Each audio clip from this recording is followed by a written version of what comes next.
दोस्तों नमस्कार। आज की कहानी है अब माँ की ज़रूरत क्यों। तो कहानी शुरू करने से पहले जो भी चैनल पर पहली बार आए हैं चैनल को सब्सक्राइब करें और ऑल का आइकन जरूर प्रेस करें ताकि हमारी आने वाली सभी कहानियाँ आप तक सबसे पहले पहुँचें।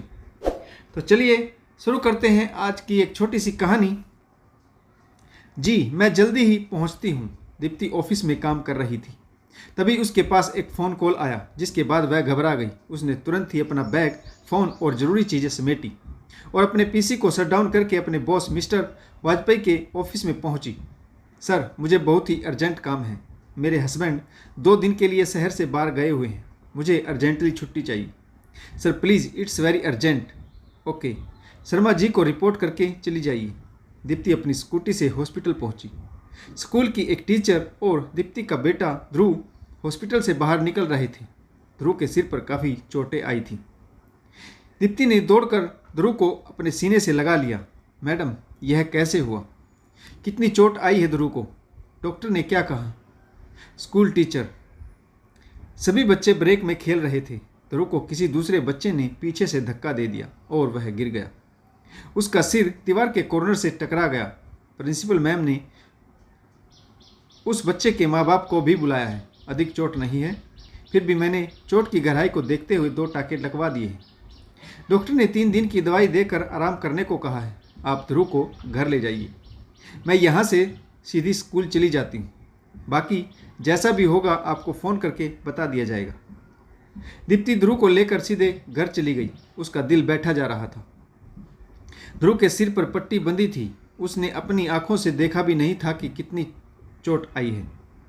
दीप्ति ने अपनी हाउस हेल्पर रीना को हल्दी वाला दूध बनाने के लिए कहा और स्वयं ध्रुव के पास बैठ गई और ध्रुव के सिरहाने बैठकर उसका माथा प्यार से सहलाने लगी। रीना हल्दी वाला दूध और उसमें थोड़ा सा घी डालकर ले आई। साथ में कुछ कुकीज़ भी थी। दूध पीकर थोड़ी देर आराम बाद ध्रुव सो गया। तब जाकर दीप्ति को सुकून मिला। वह धीरे से ध्रुव के पास से उठी और ड्राइंग रूम में सोफे पर निडाल बैठ गई। उफ, आज तो बहुत थक गई। मेरा तो सिर फटा जा रहा है। रीना मेरे लिए एक कड़क सी अदरक इलायची वाली चाय बना दो। रीना चाय बनाकर ले आई। मैडम डिनर में क्या बनाना है आज? आप जल्दी घर आ गई हैं तो बता दीजिए, मैं तैयारी कर लेती हूँ। मैं भी जल्दी डिनर बनाकर अपने घर के लिए निकल जाऊँगी। एक बार तो दीप्ति को बहुत गुस्सा आया। मेरे बच्चे को चोट लगी है और इसे जल्दी घर जाने की पड़ी है। फिर जरा सा सोचते हुए बोली, ध्रुव के लिए बादाम वाला हलवा, आलू की सब्जी और पूरियाँ बना दो। उसे बहुत पसंद है। बादाम के हलवे से उसे थोड़ी ताकत और आराम मिलेगा। मैं भी वही खा लूँगी। पर मैडम आप ऑयली खाना नहीं खाती। आप बता दीजिए कुछ और बनाना है तो मैं आपके लिए भी बना दूँगी। दीप्ति कोई बात नहीं रीना, एक दिन के ऑयली खाने से कोलेस्ट्रॉल हाई नहीं होता। तुम्हारे घर में भी छोटे बच्चे हैं। एक आध दिन जल्दी चली जाओगी तो बच्चों को अच्छा लगेगा। तुम यही सब बना दो और चली जाओ। जब तक रीना ने डिनर बनाया दीप्ति नहा धोकर फ्रेश हो गई। ध्रुव अभी तक सो रहा था। रीना चली गई और दीप्ति टीवी सीरियल देखने लगी। थोड़ी देर में ध्रुव जाग गया। दीप्ति ने उसे गर्मा गर्म बादाम का हलवा और आलू की सब्जी और पूड़ियाँ अपने हाथों से खिलाई। वह खुश हो गया।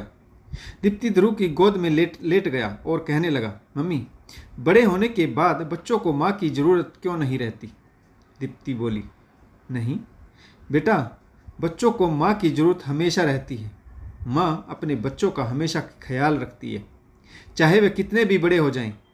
माँ अपने बच्चों की हर ज़रूरत समझती है। तब ध्रुव ने जिज्ञासा भरी नज़रों से दीप्ति की तरफ देखा और कहा, फिर पापा को उनकी माँ की ज़रूरत क्यों नहीं है? वह अपनी माँ के पास क्यों नहीं रहती? क्या दादी अब पापा की ज़रूरत को नहीं समझती? क्या पापा अपनी माँ से प्यार नहीं करते? दीप्ति के पास इस बात का कोई जवाब ना था। उसने ध्रुव को टालते हुए कहा, बहुत बड़ी बड़ी बातें करने लगा है। चल अब दूध पीकर सो जा। तुझे आराम करने की बहुत ज़रूरत है। वास्तव में दीप्ति ध्रुव की बातों से विचलित हो चुकी थी। उसे अपना वह बीता हुआ समय याद आ गया जब वह गांव में जॉइंट फैमिली में सबके साथ रहती थी। दीप्ति की सास बहुत अच्छी थी। उन्होंने हमेशा दीप्ति के सपनों को साकार करने में उसकी मदद की, उसकी पढ़ाई लिखाई और अच्छी नौकरी पाने में उसकी मदद की। अमन पहले से ही नौकरी पर था। जब दीप्ति भी नौकरी करने लगी तो उसकी इच्छाओं का दायरा भी बढ़ गया।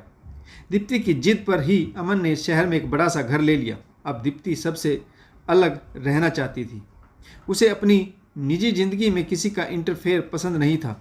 अपना घर, अपनी ज़रूरतें, अपना पैसा, अपने हिसाब से रहना, पहनना, खाना, घूमना फिरना आदि सब कुछ। परंतु दीप्ति ने हमेशा ही यह नोटिस किया था कि अमन शहर में आकर खुश नहीं था। वह अपनी जॉइंट फैमिली को हमेशा ही मिस करता था, खासकर अपनी माँ के हाथों से बनाई हुई चूल्हे की रोटियाँ। शहर में वह सब कहाँ। वह बड़े आंगन वाले खुले मकान, हुक्का गुड़गुड़ाते बुजुर्ग, गलियों में सब छंद खेलते बच्चे, हंसी ठिठोली करती औरतों की टोली, बीनू की दुकान पर नौजवानों का जमवाड़ा, हरे भरे खेत। शहर में ऐसा कुछ भी तो नहीं है। भागदौड़ की जिंदगी, मशीन की तरह काम करके पैसे के पीछे दौड़ता इंसान। अमन अपनी माँ को शहर लाना चाहता था, परंतु दीप्ति का रूखा जवाब सुनकर वह मन मार कर रह जाता। दीप्ति कहती, मैंने क्या मना किया है? जिसका मन करे वो आकर रह ले। मैं क्या घर की चाबी पर्स में डालकर घूमती हूँ? ले आओ मम्मी जी को, परंतु मुझसे उनकी सेवा की उम्मीद मत करना। मुझ पर पहले से ही काम का बहुत बर्डन है। अमन की माँ भी अपने आत्मसम्मान के खातिर कभी अमन के घर नहीं आती थी। उन्हें पता था कि दीप्ति उनके शहर जाने से खुश नहीं थी होगी। वह चाहती थी कि दीप्ति स्वयं आकर उसे ले जाए और अगर आने का समय नहीं तो कम से कम एक बार फ़ोन पर ही कहकर बुला ले। बहू के बिना बुलाए उसके घर जाकर रहना अमन की माँ को भी ठीक नहीं लगता था, परंतु आज ध्रुव की बातों ने दीप्ति को बेचैन कर दिया। वह घर पर अकेली थी। सारी रात करवटें बदलती रही। अमन का चेहरा बार बार उसकी नज़रों के सामने घूम रहा था। उसने महसूस किया कि अमन पर क्या बीतती होगी जब वह उसे टका सा जवाब दे देती थी। अमन हमेशा ही अपनी माँ के लिए तड़फता था, परंतु दीप्ति को बुरा ना लगे इसलिए कुछ नहीं कहता था।